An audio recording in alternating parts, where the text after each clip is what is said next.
Hello, everybody. Welcome back to some more thoughts of mine from lovely Toomer Town. Now, I'm Bruce, as usual, your host, and I'm gonna try to do a little series on American healthcare. It's something I've studied a good deal and been obviously I've been exposed to the healthcare system quite a bit over my adult life in the last 20 years. So first, I'm going to do today is basic American healthcare myths. I just want to knock a few of these things down. First and foremost, this myth that we have the greatest healthcare system in the world. Bullcrap. We don't. Nobody has the best healthcare system in the world. It does not exist. Okay? Now, you can set up whatever parameters you want to judge a healthcare system by. And if you could get everybody to agree on your rating system, then you could establish a ranking system based on that particular set of parameters, that matrix. Right? But only for that one. Because you change the matrix, you're going to get a different result. Right? Everybody in the world goes about healthcare differently. Right? And so they all get different outcomes. That's just the way it is. So to run around all cockish and say, we have the best healthcare system in the world. Everybody wants to come here to get their healthcare. Every doctor in the world wants to come here to practice or to learn. It is bull crap. Get it out of your head. Because it just locks you in to having to fight even harder to fix a healthcare system that is sadly broken beyond all imagination. It is so screwed up. Okay? I mean, no healthcare system is perfect by any means, but the American healthcare system has so many flaws in it, it's absolutely ridiculous. Right? Okay, now, as far as like this one about, everybody wants to come here to get their health care. No, they don't. Look at any study, any poll you want, and you will find the overwhelming majority of people in the rest of the world who all have universal health care are very happy with their universal health care. They don't want to change it, and they have no desire to move and come over to the United States to get their health care here. Right? They don't. Now, I shouldn't have said they don't want to change it. Everybody wants to continue to tweak their systems. So let me clarify that. But, it's not like, oh, would you, dying to come to America to get your treatment? No. The answer is always no. Do the Canadians want to rush across the border? No. Now, what we can say is that for certain illnesses, if you have the money and you can afford to do it, you can come to America and you can get the best, most top-notch care you want for certain types of cancer treatments, for example, transplants, cutting-edge sort of stuff. But you're going to pony up for it. Believe you me, you're going to pony up for it. Now the next thing is doctors. What people don't realize, everybody says, I've had people say to me, all the guys who want to be doctors in the world want to come and be trained in America. That's not true. Okay, and it's not true for a couple of reasons. Well, one reason is some of the very best medical schools in in the world reside in Europe, not America. So, yeah, you can get an excellent medical education in America, but you can also get one in Europe. Second is the idea of where you want to live and practice.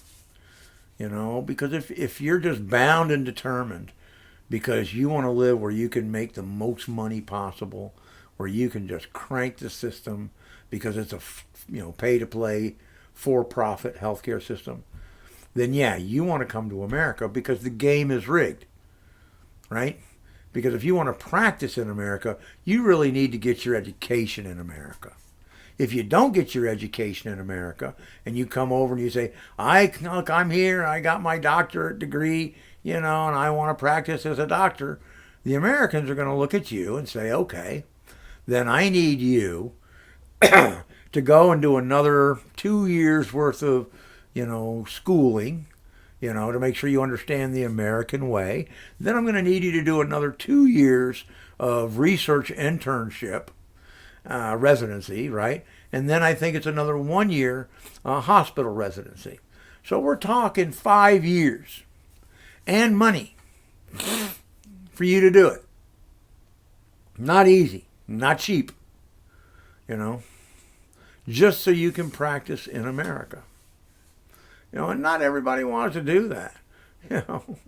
I mean, the vast majority of the guys in Europe want to stay in Europe or Australia or Canada, New Zealand. That's where they want to stay. So they're more than happy to be there. The only way you get around this is, of course, if you are like one of the top 5 guys in your field, right? If you are like the number 1 neurosurgeon in the world, you have developed procedures and this and that. Well, any healthcare system in the world will gladly let you into practice. Come on. Are you kidding, right? You're a big dog, sure, you can come in here. That's the way the deal works. Because that was all designed by the medical profession to control who gets to play where. It's a rigged deal. Like it or not, that's the way it goes. Right? So let's get rid of those myths. Okay? And when you get to the point, well, everybody in America who needs care gets care. No, they don't. That's absolutely so untrue. It's sad. I mean, it makes you cry. Right? I mean, you have indigent people, homeless people, who need, care for chronic illness or, mental health issues. They don't get it. But they keep going in and out, in and out, in and out of the ER because they have nowhere else to go.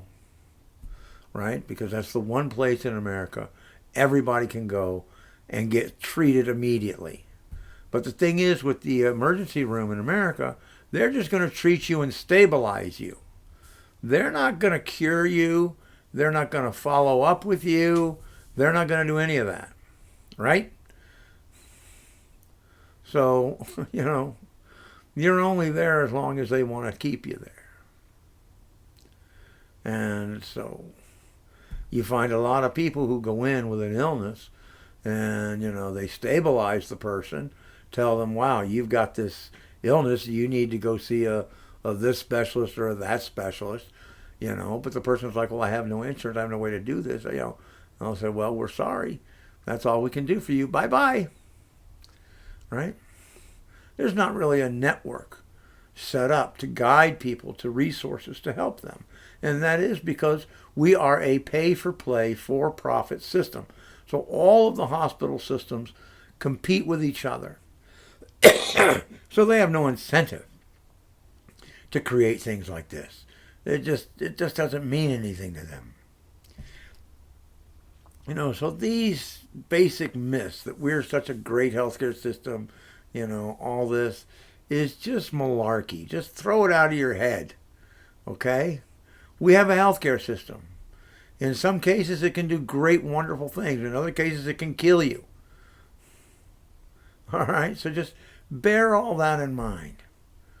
And never take anything for granted as far as the healthcare system in America is concerned. And don't believe everything somebody tells you in the healthcare system to be true. Because a lot of times it's not. And bad mistakes and things you really don't want to happen can happen when you don't just dig and dig just enough to find out what's really going on. So that's it for this part of it. I'll go on and we'll talk more about different aspects of the lovely American healthcare system. All right.